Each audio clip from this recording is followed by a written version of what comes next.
নতুন কোনো কালেকশন আছে নাকি? ইমা বেগম বলল, এই বয়সে ওসব করতে চলে এসেছেন, পারবেন তো? বাড়তি কথা পছন্দ করি না। কোন ঘরে যেতে হবে বলো, যা টাকা লাগে দেব।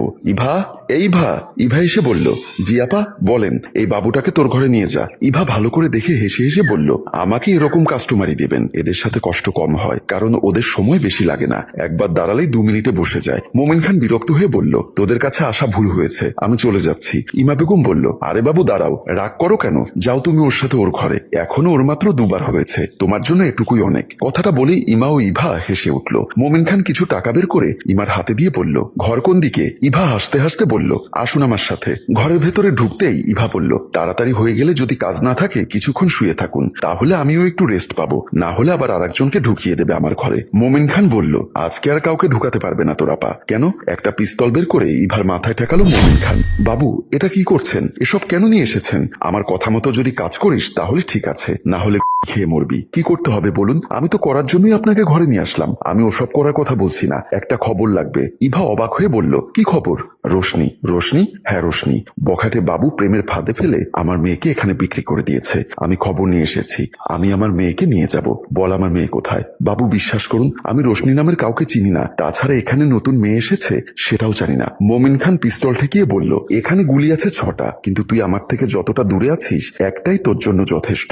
বাবু বিশ্বাস করুন, আমি কিছুই জানি না। বাপ মারা গেছে, সৎ ভাই নষ্ট করেছে বলে নিজের লজ্জা ঢাকতে সৎমা বাড়ি থেকে বের করে দিয়েছে, তাই এখানে এসে উঠেছি 2 দিন হলো, আমি কিছুই জানি না। ইভা চোখের জল দেখে মোমিন খানের বিশ্বাস হলো। আর কে আছে এখানে? প্রিয়া নামের একটা মেয়ে আছে পুরনো, ও হয়তো বলতে পারবে। মোমিন খান চিন্তা করে বলল, ঠিক আছে, আমি যা বলি তাই কর, কিন্তু কোনো চালাকি করলে সবাইকে গুলি করে দেব, মনে রাখিস। ইমা সোফায় বসে একটা টাকার বান্ডিল গুনছিল, এমন সময় ইভা এসে বলল, আপা আমি পারছি না, এই বুড়া বেটার শক্তি অনেক, আমাকে মেরে ফেলবে। কি বলিস তুই? এই বুড়ার তো হাড্ডি লুজ হয়ে গেছে, ওর এত শক্তি কিভাবে হলো? আমি জানি না আপা, আমি পারবো না, আপনি প্রিয়াকে পাঠান। ইমা বিরক্ত হয়ে বলল, আরে বাবা, এরকম কাস্টমার তো থাকবে, একটু সিস্টেম করে নে, সবাই পারে, তুইও পারবি। না আপা, আমি এতক্ষণ অনেক চেষ্টা করেছি, আমি পারছি না আপা, দয়া করুন, আমারও বলছে। এমন সময় প্রিয়া কাপড় ঠিক করতে করতে এসে বলল, উফ চোর শালা, গায়ে কি ঘামের গন্ধ।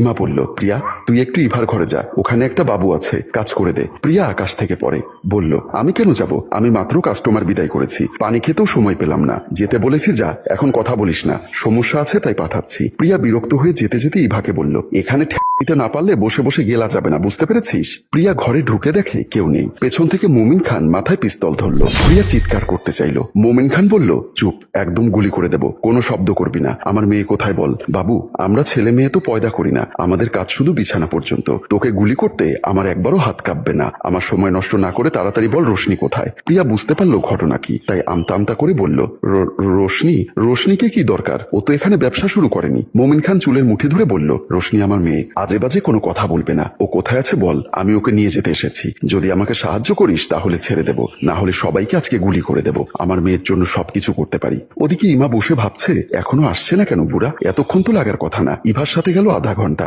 প্রিয়া ঢুকেছে আধা ঘন্টা হয়ে যাচ্ছে, কি যে হচ্ছে ভেতরে কিছুই বুঝতে পারছি না। তারপর সে দেখার জন্য ঘরের সামনে গেল। ঘরের সামনে গিয়ে শুনতে পেল দরজার ভেতর থেকে অনেক জোরে জোরে শব্দ হচ্ছে। বাবা গো, মরে গেলাম, বাঁচাও আপা, আমি শেষ আজকে আপা। ইমা বিচলিত হয়ে দরজায় বাড়ি দিয়ে বলল, কি হয়েছে ভেতরে? এমন করছিস কেন? এত জোরে কিভাবে শব্দ হয়? তারপর চুপ, কোনো শব্দ নেই। ইমা আবারও দরজা ধাক্কা দিয়ে বলল, কি হয়েছে? কোনো শব্দ হচ্ছে না কেন আবার? দরজা খুলে প্রিয়া বেরিয়ে এসে বলল, আমাকে বাঁচাও আপা, এটা মানুষ না, নিশ্চিত জিন, আমাকে মেরে ফেলবে, তুমি বাঁচাও আপা। তোদের কথা শুনে তো আমার হিসাব কিছুতেই মিলছে না। এই বুড়ার এত শক্তি কিভাবে হতে পারে? কেন হতে পারে না? ইঞ্জিন পুরান হতে পারে, কিন্তু মেশিন তো এখনো 100। আমার কিন্তু মন ভরেনি, ওরা যেটা পারেনি এখন তোকে সেটা করতে হবে। ইমা বলল, আমি পারবো না, আমি এসব করি না। বাবা, ভূতের মুখে রাম নাম, আমি যেই সেই কাস্টমারের সাথে যাই না। মোমিন সাহেব পকেট থেকে আর একটা বান্ডিল বের করে দিয়ে বলল, এখন ঠিক আছে তো? ইমা দেখলো তাতে 50,000 টাকা আছে, তারপর বলল, আচ্ছা ঠিক আছে প্রিয়া, তুই এই টাকাগুলো আমার ড্রয়ারে রেখে আয়। কথাটা বলে ইমা ঘরের ভেতরে ঢুকলো। তৎক্ষণাৎ প্রিয়া দরজা বাহির থেকে বন্ধ করে দিল। বাবু, যা করার তাড়াতাড়ি করতে হবে। হ্যাঁ চল, তাড়াতাড়ি যাই। তারা দুজন রোশনিকে খুঁজতে চলে গেল। ঘরের ভেতরে ইমা দরজা ধাক্কাচ্ছে বারবার। এই প্রিয়া, দরজা বন্ধ করলি কেন? এই তোদের কি সমস্যা? এই বাবু, আমাকে কেন দরজা বন্ধ করলে? কিছুই তো বুঝতে পারছি না। আরেকটা ঘরের সামনে এসে প্রিয়া বলল, বলল, এই ঘরে আপনার মেয়ে রোশনি আছে, ও এখনো ছোট কুমারী, তাই এক বিদেশির কাছে 10 লক্ষ টাকায় বিক্রি হয়েছে। আজকে রাতে ওকে ডেলিভারি দেওয়ার কথা। আপনি যদি দেরি করতেন তাহলে হয়তো আপনার মেয়েকে আর পেতেন না। তাড়াতাড়ি দরজা খুল, আমার মেয়েকে দেখার জন্য আমি আর অপেক্ষা করতে পারছি না, আমার বুকটা ভেঙে যাচ্ছে। প্রিয়া দরজা খুললো তাড়াতাড়ি। তারা দুজনে ঢুকে গেল ভেতরে। ভেতরের ফ্লোরে বসে কাঁদছে রোশনি। বাবাকে দেখে অবাক হয়ে দাঁড়িয়ে জড়িয়ে ধরে বলল, বাবা, আমাকে তুমি নিতে চলে এসেছো? ওরা আমাকে খারাপ কাজ করতে বলে, বিদেশির কাছে বিক্রি করে দিচ্ছে। তোর কিচ্ছু হবে না মা, তোর বাবা এখনো বেঁচে আছে। আমি থাকতে তোর গায়ে ফুলের টোকাও পড়তে দেব না। চল এক্ষুনি, তোকে এখান থেকে নিয়ে বেরিয়ে যাব। তারপর রোশনি ও মুমিন খান তাড়াতাড়ি সেখান থেকে বেরিয়ে গেল। ওদিকে ঘরের দরজা খুলে দিল ইভা। ঘর থেকে বেরিয়ে এসে গালে চড় বসিয়ে দিল ইমা। তোদের এত বড় সাহস, আমাকে ঘরে বন্দি করে রেখেছিস? কি চক্রান্ত করেছিস তাড়াতাড়ি বল। প্রিয়া এসে বলল, কিছুই চক্রান্ত করিনি আপা, শুধু একটা দায়িত্ব পালন করেছি। দায়িত্ব? কিসের দায়িত্ব? বড় আপার দায়িত্ব। আমার বোনটাকে তো বাঁচাতে পারিনি কিছু হায়নাদের হাত থেকে, তাই আজকে আরেক বোনকে বাঁচিয়ে দিলাম। ইভা বলল, আমিও চাই আমার মতো আরেকটা মেয়ে এভাবে নষ্ট হয়ে সমাজের ধনীদের ভোগের পণ্য না হোক। ইমা বলল, তোদের এত বড় সাহস? তোরা জানিস আমি কত টাকা নিয়েছি মেয়েটির জন্য? এখন আমি কি করব? ইমা আফসোস করতে লাগলো কি হবে সেটা ভেবে। আর প্রিয়া ও ইভাকে গালমন্দ করতে লাগলো। ওদিকে রোশনি ও তার বাবা বিল্ডিং এর নিচে গিয়ে জড়িয়ে ধরে কাঁদতে লাগলো। সম্মানিত ভিউয়ার্স, মুন্নার আমাদের বাবা মেয়ের ভালোবাসার গল্পটি কেমন লাগলো কমেন্ট করে জানাবেন। গল্পটির রচনায় অভিক ও চিত্রগ্রহণ ইফতি হুসাইন। ধন্যবাদ।